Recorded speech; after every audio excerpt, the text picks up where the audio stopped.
Премиерот Заев во мисија во Брисел да ги убеди членките на Европската Унија да прифатат отпочнување на пристапни преговори за нашата земја во јуни. Иако Франција и Холандија јасно се противат на проширувањето сето дека европското семејство не се реформира, Заев верува дека добивањето на датум е можно доколку се спроведат реформите предвидени со заклучоците на Европскиот совет од минатата година, што ќе биде изворено тешко со оглед на фактот дека рокот е до крајот на мај.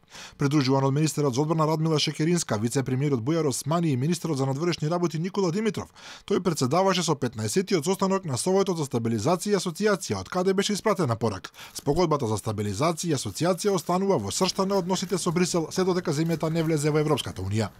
Советот за стабилизација и асоциација ја зеде предвид главната цел на земјата да отпочне преговори за пристапување и ја потврди силната посветеност на новата влада кон оваа цел. Советот за стабилизација и асоциација го поздрави фактот дека Европскиот совет го утврди патот кон отворање на преговорите за пристапување во јуни 2019-та врз основа на континуиран напредок и опипливи резултати, со одржување и продлабочување на сегашната реформска динамика. На средбата со Могерини пак македонската делегација добила охрабрување пред јуни државата да ги спроведе преостанатите мерки за комплетирање на реформите. Било потенцирано дека успешното спроведување на фер, демократски и слободни претседателски избори е клучно и приоритетно, а било истакнато и дека сите очекуваат конструктивен пристап и учество на опозицијата во изборите како и во реформските процеси.